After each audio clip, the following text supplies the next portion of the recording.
You know, we're the flagship program in this state, right? And A bullshit? A bullshit? A bullshit. A bullshit. Oh man, welcome into a monumental, historical episode 50 of Deep in the Heart of Longhorn Sports. Yes, that is right. We're already to episode 50 in just under a year of this thing. Pretty impressive. Welcome in. Hi atop Houston, Texas, Sunday, February 18th, 5:50 p.m. on the dot. About an hour out from the NBA All-Star Game to conclude what's been a somewhat interesting All-Star weekend on the NBA front. We've got college basketball going on, a bunch of other things. But today, I think if you're a Longhorn fan, you're really going to enjoy this. We're going to take you down memory lane a little bit.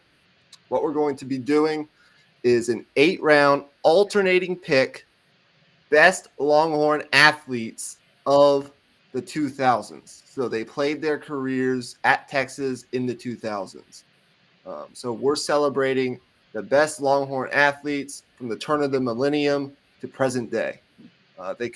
We could draft them for different reasons.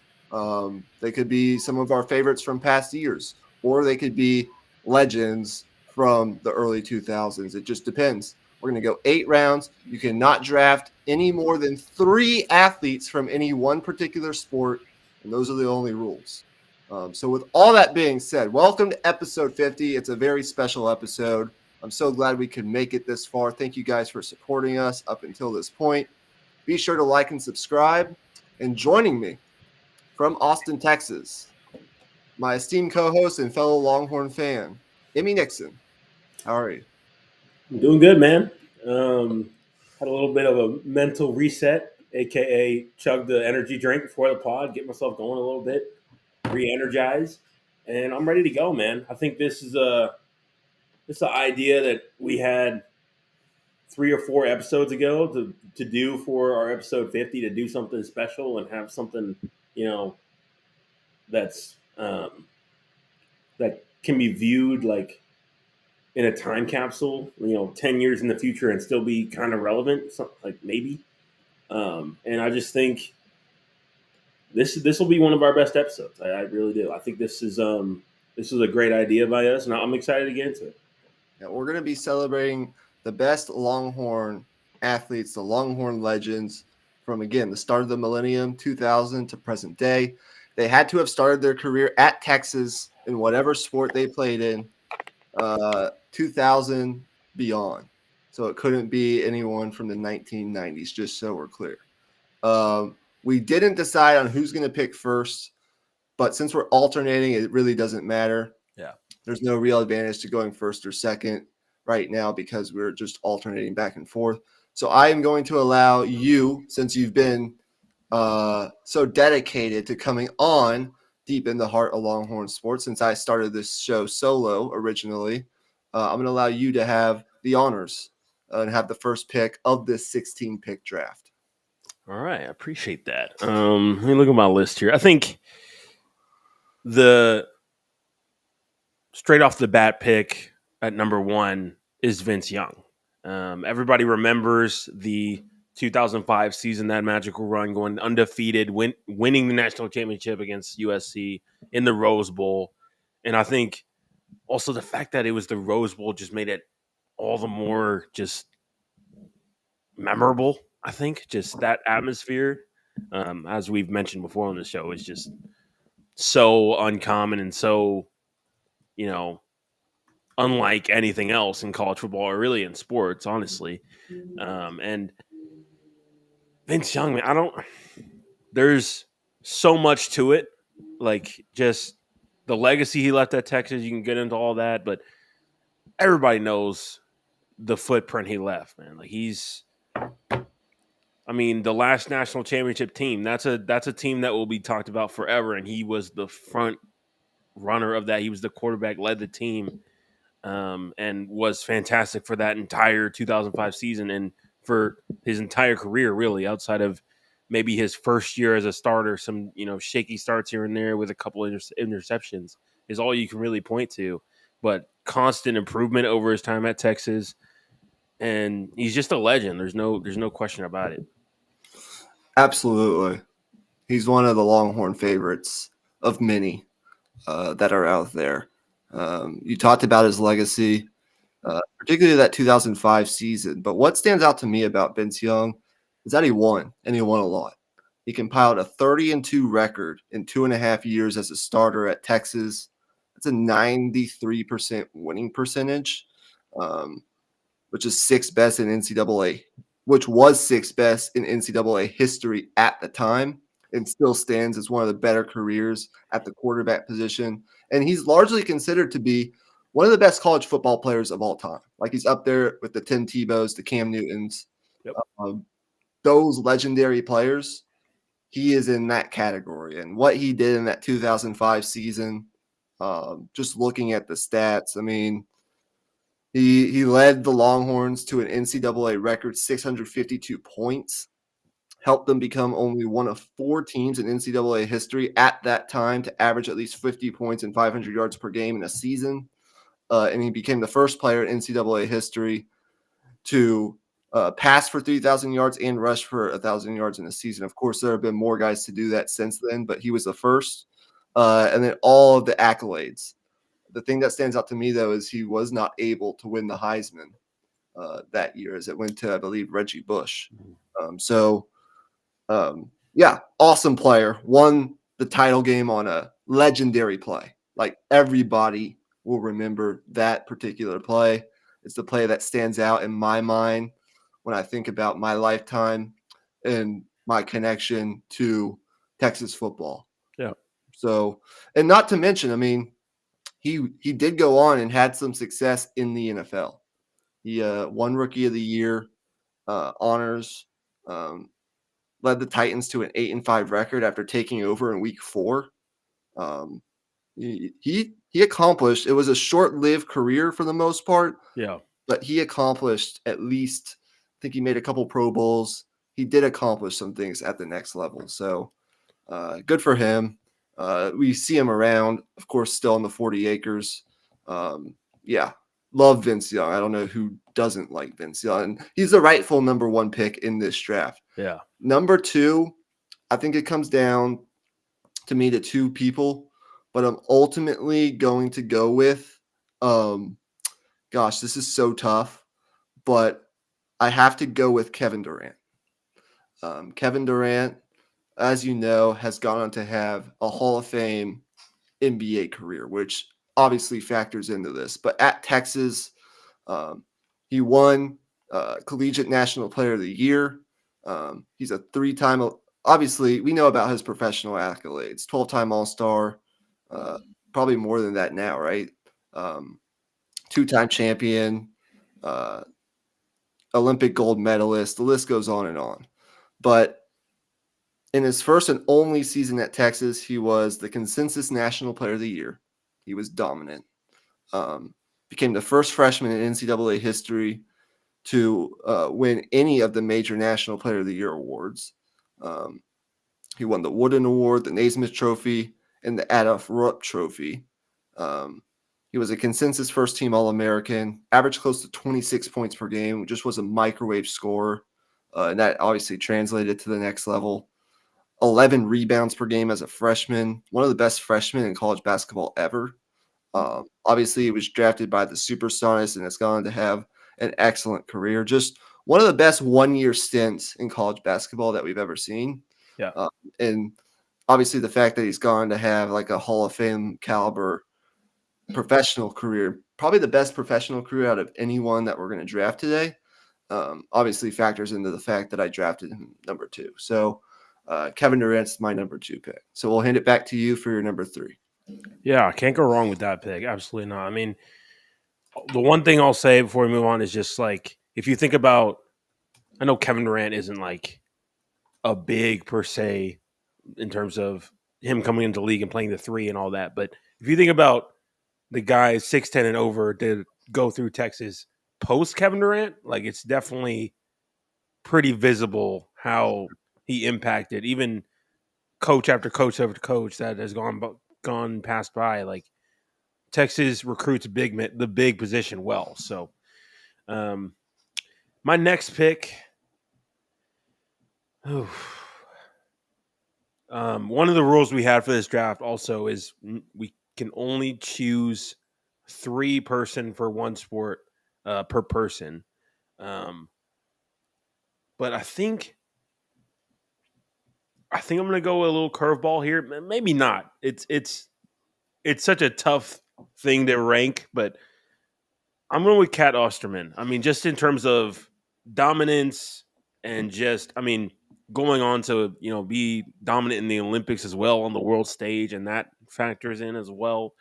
But just in her time at Texas, obviously, like in all honesty, like I didn't watch her play, but you look at everything she had accomplished at Texas and then post Texas, like it's impossible to deny. So if you don't know who she is, she's a softball pitcher from the early to mid 2000s at Texas, and all it would take is just looking at just a box score of raw numbers from any of her years at Texas and just being like, whoa, just there's no mistaking how dominant she was. Like it just in terms of 9 inning shutouts, ERA, just the raw numbers are just nuts.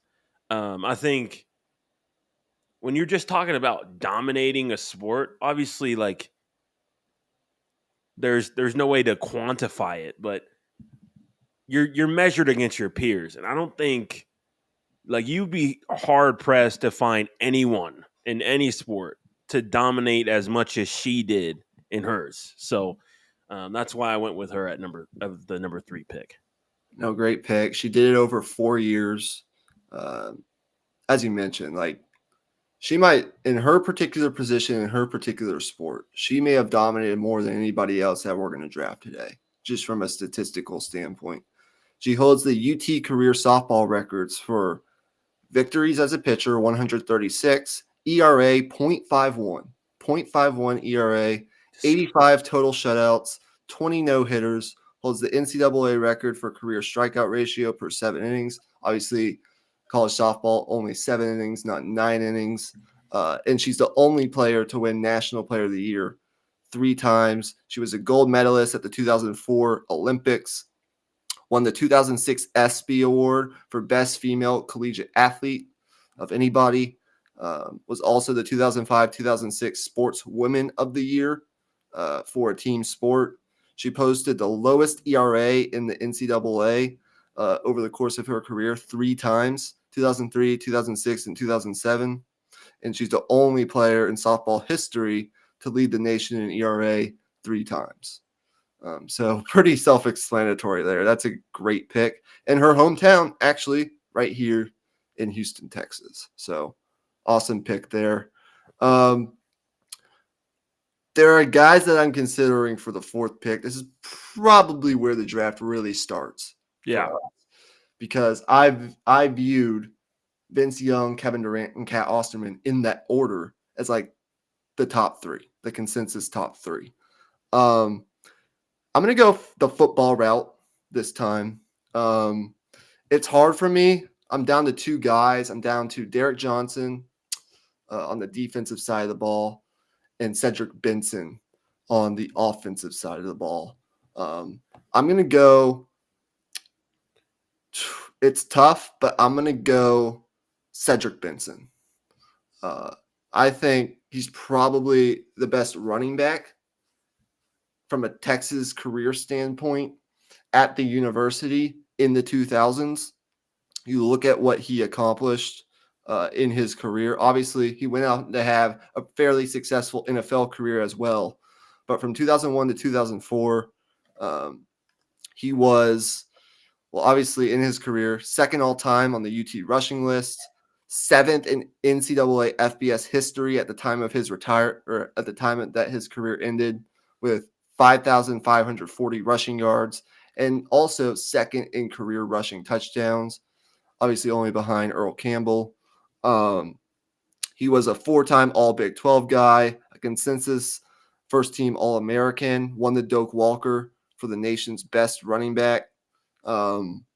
Just really dominant As a senior, rushed for over 1,800 yards and 19 touchdowns. He was a freshman All-American. Just really, really good. Was a third overall pick by the Bears in the 2005 NFL draft. Like, to be drafted third, I know the NFL has changed a lot, but to be drafted third overall as a running back in the NFL is pretty impressive. He played 8 years in the NFL from 2005 to 2012, and he rushed for more than 1,000 yards 3 times. He ended his career with a little over 6,000 rushing yards, but at Texas, I mean, he left an indelible impact on the football program in those early 2000 years, leading up to what eventually would become a national championship caliber team the year after he left Texas. So I think he's right up there with the best of the best running backs in UT history, right up there with Jamal Charles, right up there with Earl Campbell, right up there with Ricky Williams, right up there with Bijan Robinson. It's obviously a loaded class of running backs. Some would call Texas running back U. There's definitely an argument to be made for that with how they're pumping out running backs right now into the draft. But I went with Cedric Benson, although it was close. But he's my first football player. Yeah, I mean, you couldn't have gone wrong with either pick there, but I think if you're talking about production and consistency, it's hard to get any better than what Cedric Benson did. Obviously, there's been a lot of great running backs to come through Texas since 2000, and once we looked into it, did our research as we were talking yesterday, it became clear that Cedric Benson was kind of head and shoulders above in terms of resume and production and consistency over the course of his 4 years. So good pick there. I agree with the process there. For me, I also am going to consider Derek Johnson, but I think I'm probably going to go a different direction. For me, I'm between Roy Williams and Hudson Street, the pitcher from that 2002 national championship team. Went on to play 10 years in the MLB. In fact, I think I'm gonna go ahead and go with him. He was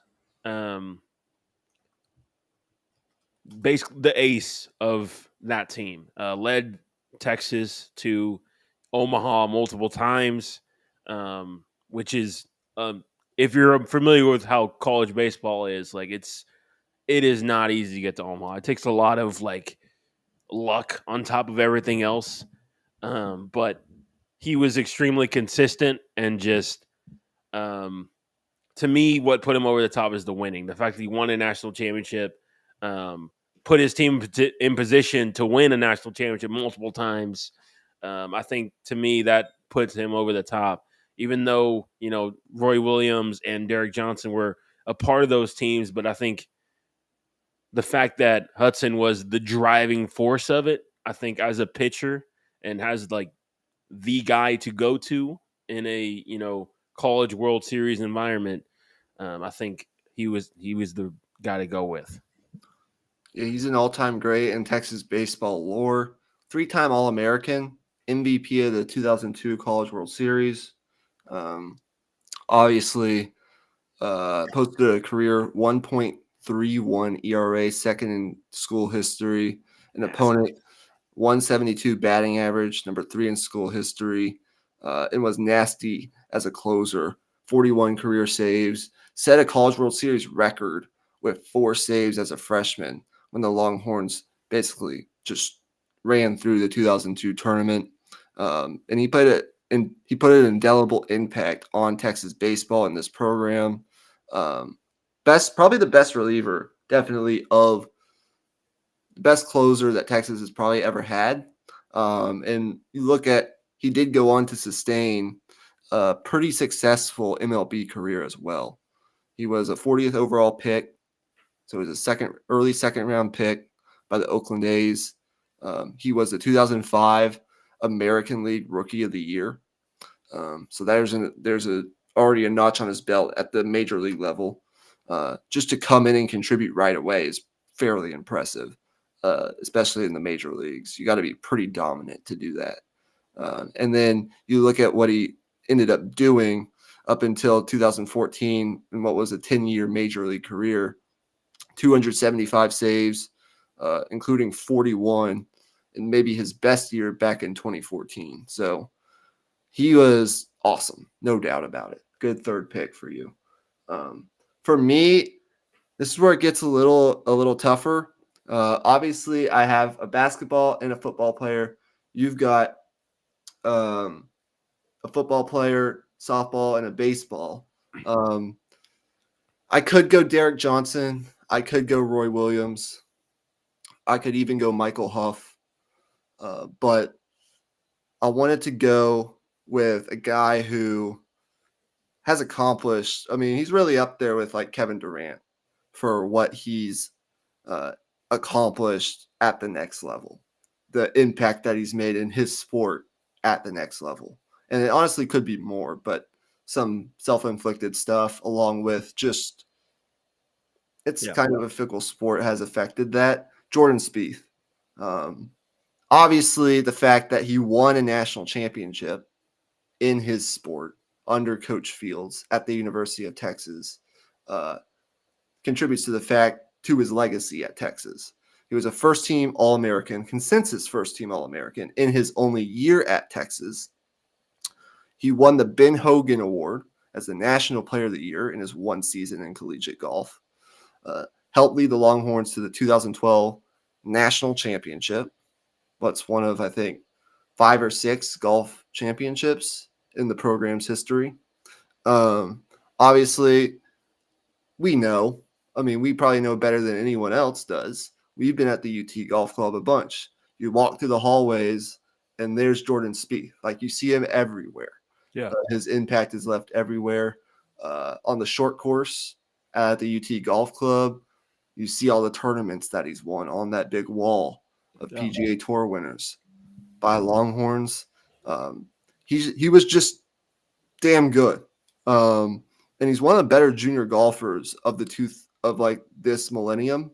And at the 2012 NCAA championship, in the championship match, guess what he did?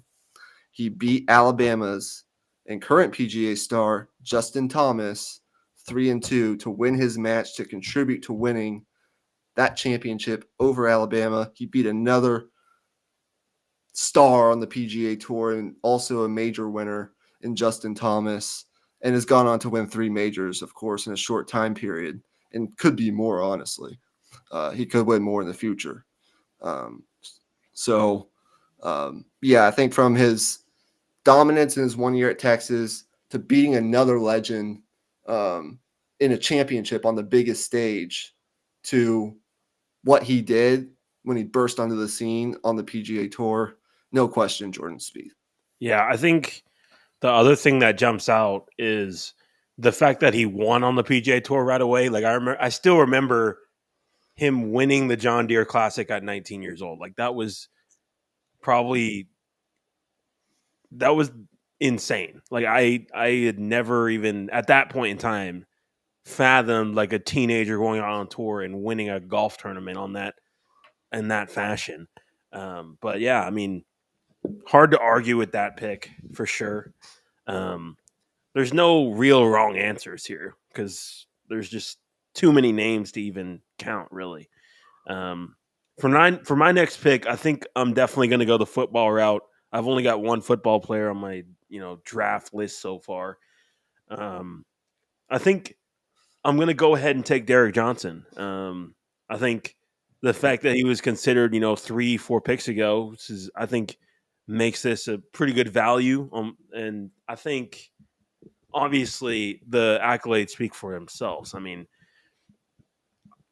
I don't have the number in front of me at the moment, but the number in terms of tackles for loss is just absolutely nuts to me. Just at the linebacker position, like just being able to read out the play and make the tackle is one thing, but to be fast enough and have just the know-how to make plays in the backfield that consistently is just nuts.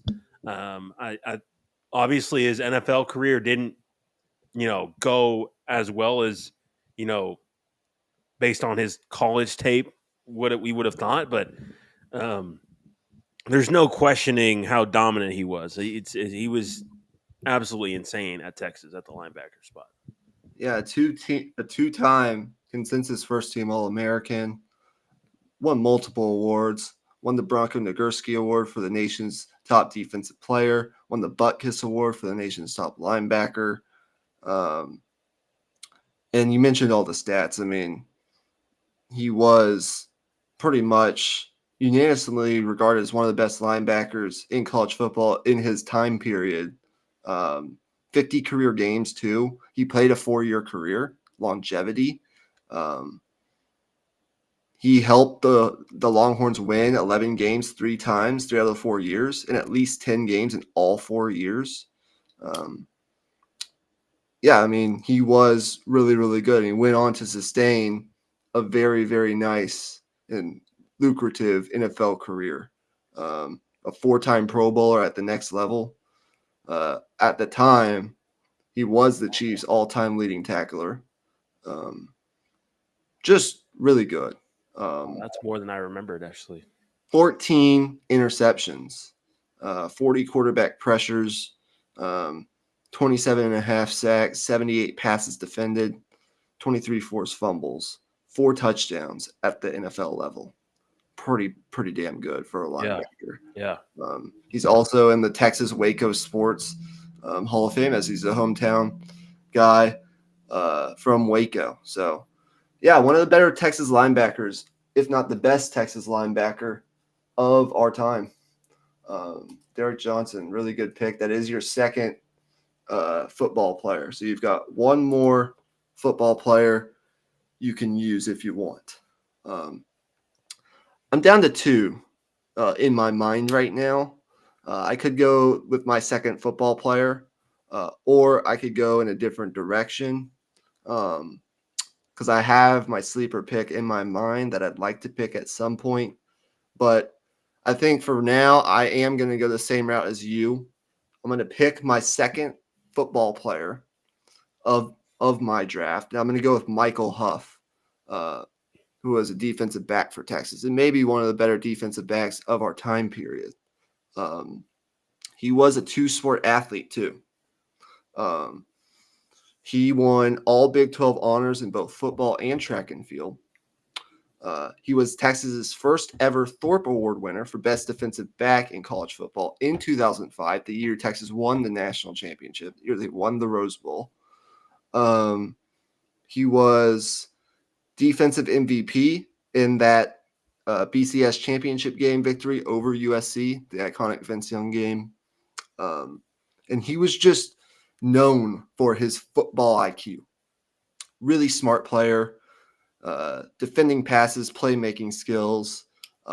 And he was just one of the better all-around football players that played under Mac Brown. And I think Mac Brown would agree with that.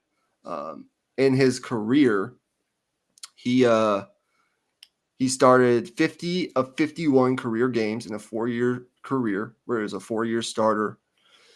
26 tackles for loss from the defensive back position, 7 interceptions, 44 pass breakups, 6 forced fumbles, 3 fumble recoveries. Texas went 45-6 in his career over 4 seasons. They won 10 games, all 4 of those years at least. And he was 3-1 in bowl games.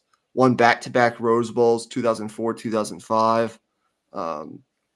He still holds the UT single-season record in 2002 and 2003 for career interception returns for touchdowns and career defensive scores. And then on the track, this guy was lightning fast. He ran a 10.48 in the 100 meters. Just was really, really good. Multi-sport athlete. And at the next level, the 7th overall pick of the Oakland Raiders in 2006, he played 8 NFL seasons. Versatile, played both safety and cornerback, and had a really nice NFL career. Also, was a Walter Payton Man of the Year honoree in 2012. So one of the better defensive backs in the history of Texas. And one last note on Michael Huff, kind of relating it back to current day. When Jahdae Barron announced in a social media post earlier in January that he was going to come back for his last season for the Longhorns, which is a big return, by the way, for Texas in the next year's secondary. Michael Huff gave Jahdae Barron the opportunity to wear his number next year. Pass his jersey on. Really cool video, really good stuff. But it just kind of speaks to not only the greatness of Michael Huff, but the fact that Michael Huff thinks so highly of Jahdae Barron is a whole nother story. So Yeah, exactly. Michael Huff, man, go watch his highlights. He was good. Yeah, he was nasty. DBU was a title that was thrown around at Texas during that time, and he was, in my opinion, the main part of that. Like right around when Chris Sims came in, there was a few classes there where a lot of different defensive backs came in, and it turned into some dominant secondaries in the early 2000s for sure. So good pick there. For my next pick, I think I'm going to go ahead and go with TJ Ford. I was wondering when he would go off the board, so I was kind of waiting on when I thought the right time would be. But I think he deserved to be picked in this draft. Like there's no question he was going to get picked at some point.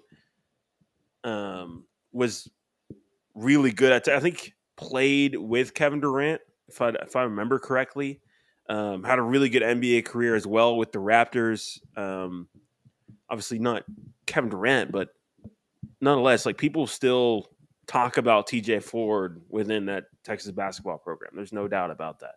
Like when he was playing, he was probably the fastest player in college basketball at that time.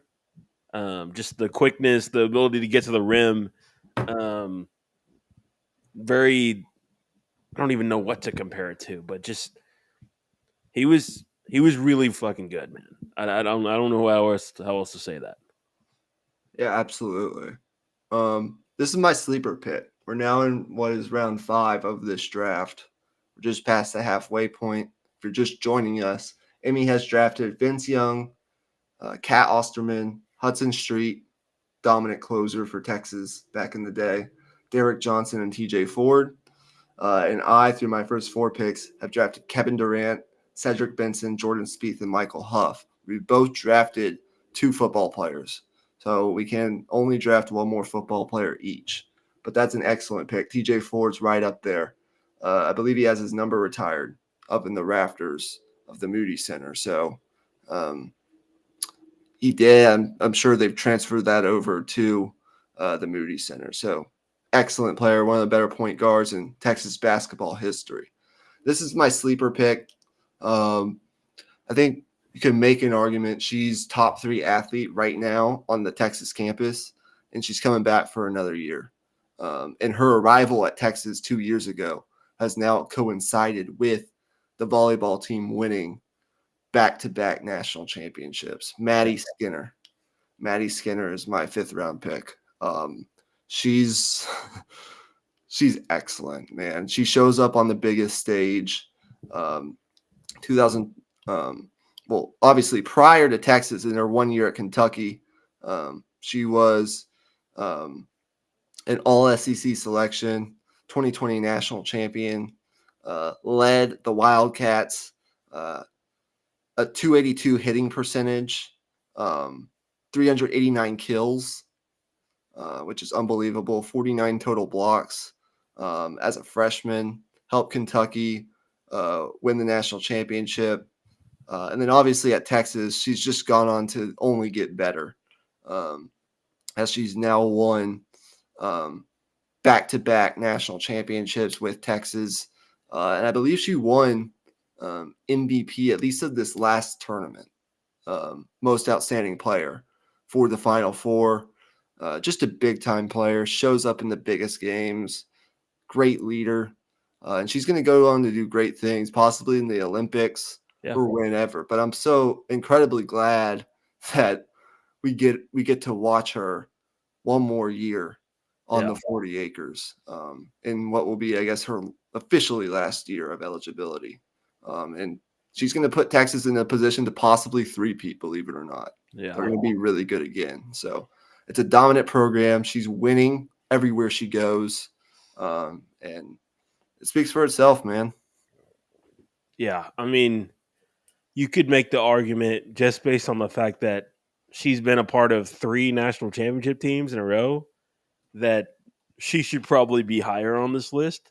But formulating this, draft was or go higher on the draft. I mean, but formulating this draft was hard enough.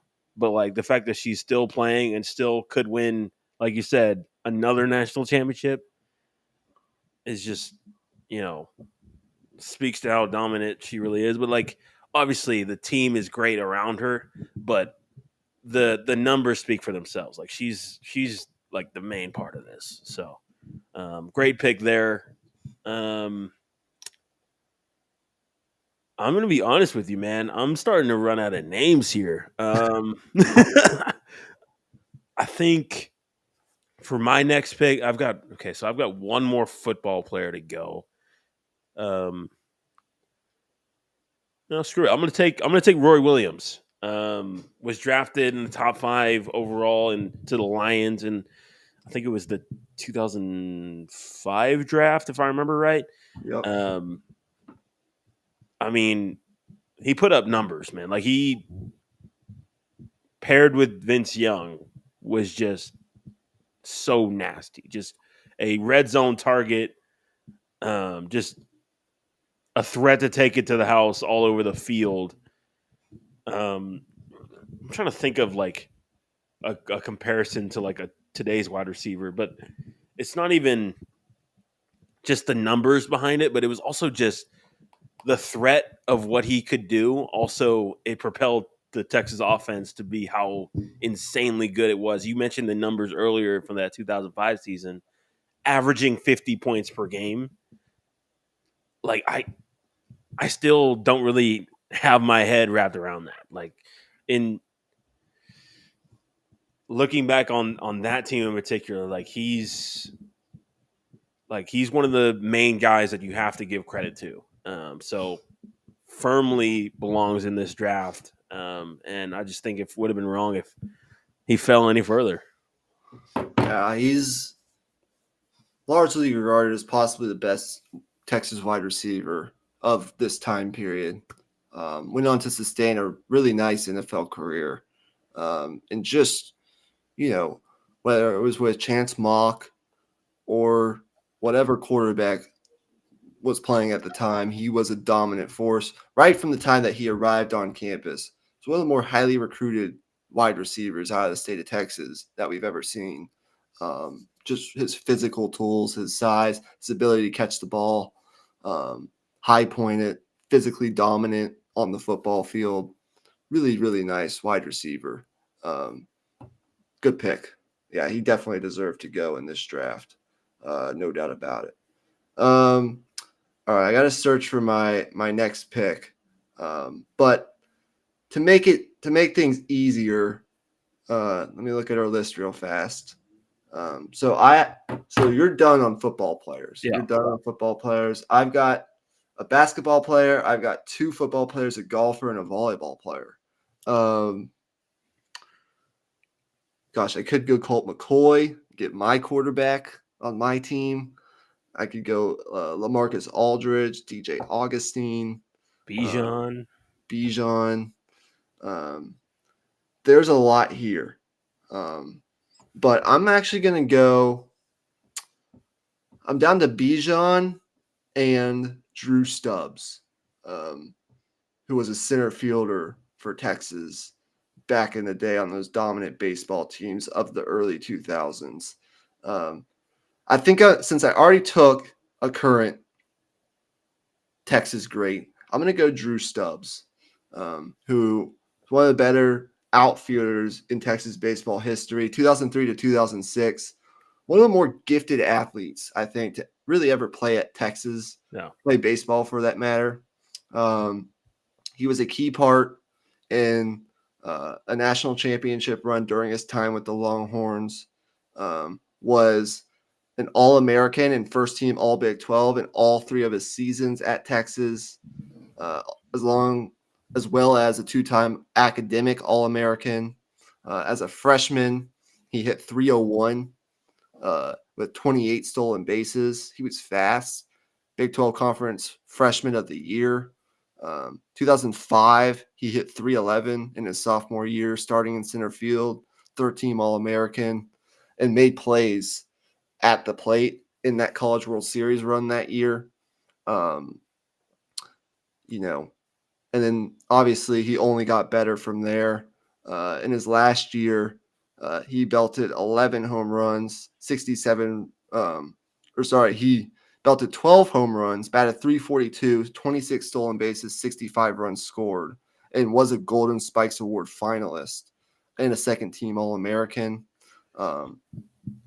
He went on to play for the USA Baseball Collegiate National Team, had an illustrious career at the University of Texas, was the 8th overall pick in the 2006 MLB draft by the Cincinnati Reds. Played for 7 teams over 9 seasons, was kind of a journeyman, but made more than 3,000 career Major League plate appearances, whether it was for the Reds, the Indians, who now are the Guardians, the Rockies, the Braves, the Orioles, the Rangers, most recently the Giants. 160 career stolen bases at the next level, 92 home runs. Pretty good, solid career. I mean, not everyone goes on to have that longevity, semi-Hall of Fame caliber career. And the fact that he made it to the major league level and had that kind of production for a short time period speaks for itself. But his production at the college level, along with winning, is one of the better baseball players that I think we've seen at Texas from the start of the Millennium till now. So I went Drew Stubbs. He's my second baseball player. Okay, yeah. I don't know much about Drew Stubbs, but you mentioned him when we were preparing for this draft yesterday, and I went and looked at some of his highlights, and in terms of just an outfielder that can cover ground in a hurry and just, cover everything, for lack of a better analogy, but he's fast, so freaking fast, like just an athletic beast. So anyways, for my next pick, I think I'm going to go with LaMarcus Aldridge. That's going to be my second basketball player I'm going to take. He went on to, have an amazing NBA career, score over 20,000 points, I believe, in the NBA. At Texas, a lot of people don't remember, like he was extremely solid at Texas. He ended up being a lottery pick. I think this pick is more so to do with how well he was able to do in the NBA. But regardless, I think at Texas, he was a really, really good player. Yeah, absolutely. Okay, so you got one more pick. I've got 2 more picks. Yeah, I got 2 more picks. It gets tougher as we go. I'm going to be honest with you. But for my next pick, I know I've already taken a running back, but I think I need to take another running back. It's hard. I'm down to Jamal Charles and Bijan, but I'm going to go Jamal Charles.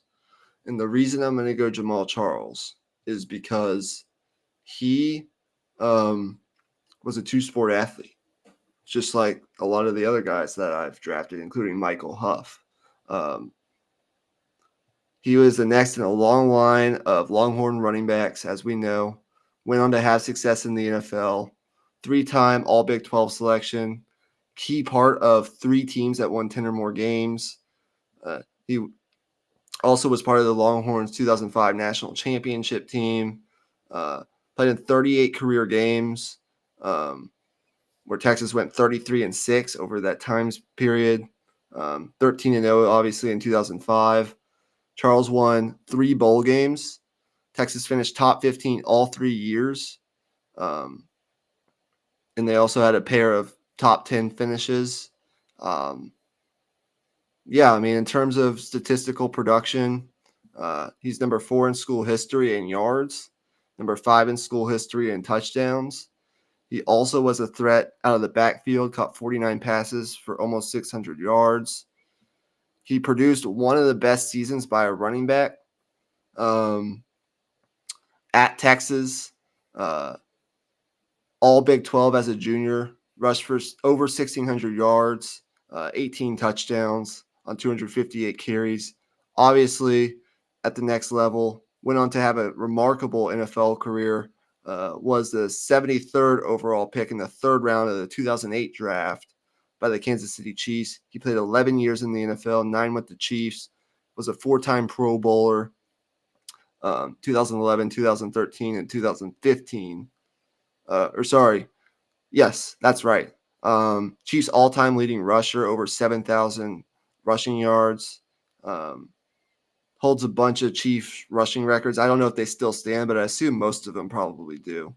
4 receiving touchdowns as a running back at the next level.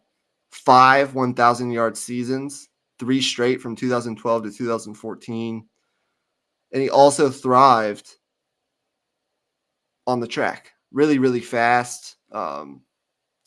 He still holds the 4th fastest 60-meter dash time in school history, the 9th best time in the 100 meters, 10.23, and the 10th best in the 200 meters, 20.62.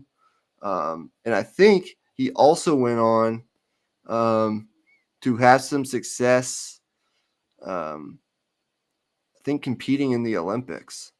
So Jamal Charles, one of the better running backs at Texas, obviously in a stacked running back room. I mean, we could do an episode where we talk about the Mount Rushmore of the Texas running back room. But Yeah. he's my second running back drafted, but he was a 2-sport athlete, which I do value. So yeah, you have to value that for sure. Really good pick there. But I gotta be honest with you. When you said I gotta take another running back, I thought for sure you were gonna take Tyrone Swoops. the 18-wheeler package, man. Legendary. I'm just kidding. Yeah. Okay. Had to throw that joke in there. Let's see. My next pick. You know what? I can't think of anybody else. So screw it. I'm gonna go with Scotty Scheffler. Number 1 player in the world right now in golf.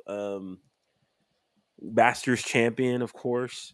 But I still remember in 8th grade, Vandergrift, our high school, was playing against Highland Park, where Scotty Scheffler played. It was Scotty Scheffler's senior year, and the state championship was being played at UT Golf Club. And this dude fires off like a 66, 64, 65 from the tips in back-to-back days. And it was just, he won by like 14 shots. Like, it was sickening. And I mean, not to sound like LeCap, but that's when I knew this dude was going to be a beast. But no, yeah, I mean, was fantastic at Texas. I believe won Freshman of the Year in the Big 12 at the time. I don't remember off the top of my head how many years he stayed at Texas. Had a few close calls in terms of winning the national championship as well in his time at Texas. I think just in terms of what he went on to do after Texas, I think definitely deserves to be in consideration. yeah, absolutely. Okay. This might surprise people, but fuck it. You may not consider him an athlete, but I don't care, because he's one of the greatest to ever do it at what he does, college or pro. Okay. Can you guess who I'm going for here? Shit, no, you got me lost. I don't know. Actually, never mind. I can't do that. Can't do that. Never mind. I gotta Oh, go. was in it a sport that was off the board? Yeah, Oh, gotcha. can't do that. Won't reveal who it was, but wish I could do it. No, just go ahead and say the name. I kind of want to know. Justin Tucker. I wanted to draft Justin Tucker Shoot, so yeah, bad, I thought about him but, too. Yeah, just I mean, can't the do that, kicking goat. Yeah, unfortunately. yeah, tough. Should have saved that. Should have went in a different direction instead of Jamal Charles, but oh well. For my last pick, I have 3 football players. I've only got 1 basketball player. So you know what? You got TJ Ford. You got LaMarcus Aldridge. I'll go with DJ Augustine. Why not? Nice. Yeah. Really nice career at Texas. Really nice point guard. I got to pull up his career accomplishments. Still in But the NBA as well. Pretty sure. yeah, still in the NBA, sustained a nice NBA career, but at Texas, the only Longhorn basketball player to earn consensus first team All American for his play on the court and first team academic All American accolades for his success in the classroom in the same year. 2-year starter at point guard, so it wasn't just 1 year, it was 2 years. Started all 73 games. Finished his career 5th in UT history in assists, 4th in three-point percentage, shot over 40% from 3 in his career at Texas, 18th in scoring. As a freshman, he was an honorable mention All-American by the Associated Press, consensus freshman All-American, ranked 4th nationally as a freshman in assists, almost 7 assists per game. He led the Longhorns to the round of 32 that year. And then, as a sophomore, he went on to do even greater things, led the Longhorns to a 31-7 overall mark in the Elite Eight. He also sustained a fairly nice NBA career, was selected number 9 overall by the Charlotte Bobcats at the time in 2008. 12th season in the NBA. He spent time at the Pacers, the Raptors, the Bulls, the Pistons, the Thunder. The list goes on and on. It's kind of been all around, but Yeah. Really, really nice point guard at Texas. We could use a DJ Augustine on this year's team, to be honest with you. Yeah. So that's going to do it for our 2000s draft, episode 50, a monumental episode for us here on Deep in the Heart of Longhorn Sports. We'll post these on social media, of course. It might be 24 to 48 hours, but we will. Emmy, your draft is complete. Vince Young, Kat Osterman, Hudson Street, Derek Johnson, TJ Ford, Roy Williams, LaMarcus Aldridge, and Scotty Scheffler. Very nice. Very well done. For me, Kevin Durant, Cedric Benson, Jordan Spieth, Michael Huff, Maddie Skinner, the volleyball player who's coming back next year, Drew Stubbs, Jamal Charles, and DJ Augustine. I think we did really, really well. Both balanced drafts. Yeah. I think the back half of your draft was really, really good. So I had a lot of fun with this. We'll do more stuff like this in the future. But obviously, if you're looking for the outlook, obviously go check out our past Dit Hole episodes. A couple episodes ago, we did a mock draft, a top 10 mock draft. Was it only top 10? I think it was, right? Or was it top 12? I forget. I think it was only top 10. But regardless, we've done a mock draft already. We've done some portal stuff. If you want to go all the way back and check out like our Ole Miss. We've got an episode where we talked about some of the Texas transfer portal commits. We talked about Ole Miss in the portal and like Notre Dame, and it's already up like above 40 views. So I'm cool with that. Our last episode is actually doing pretty well as well. We talked Texas baseball. So go check that out. But as far as this week is concerned, later tonight, after the NBA All-Star festivities, 9:30 p.m., we're going to come on here for a very special episode 51 of Deep in the Heart of Longhorn Sports. It's a college basketball crash course, and I think it's the perfect time to do it. We're going to be unveiling our top 16 seeds, our 1, 2, 3, and 4 seeds. We're exactly 1 month away from Selection Sunday. And for a lot of those people who may turn into our show that don't necessarily tune into college basketball until now or until March, because of the football season just recently ending with the Super Bowl last week, we're going to catch you up. Who are the best teams? What are their strengths and weaknesses? Why does each team suck? Where are their fatal flaws? Who do we see making deep runs? Who do we not necessarily see making deep runs? Who are the frauds in this group of 16 teams? We're also going to be going through some of our All-Americans here now 1 month until the tournament. And we'll also have some Coach of the Year talk mixed in there as well. It's going to be a college basketball crash course mixed into like an hour plus. Hopefully we can keep it relatively condensed, but it might go an hour 15-ish. Yeah. I'm really excited for that. And then this week, we've got some good stuff planned on our main feed. I think we're going to do an NBA episode on Tuesday and then a mock draft on Thursday. That was my idea. Yeah. So tune in tonight, 9:30. But until then, we're out. Episode 50, Longhorn Legacy Draft. Hope you guys enjoyed it. And we'll see you in a couple hours. We'll wrap it up with this. We're the flagship program in this state, right? And A bullshit. A bullshit. A bullshit. A bullshit.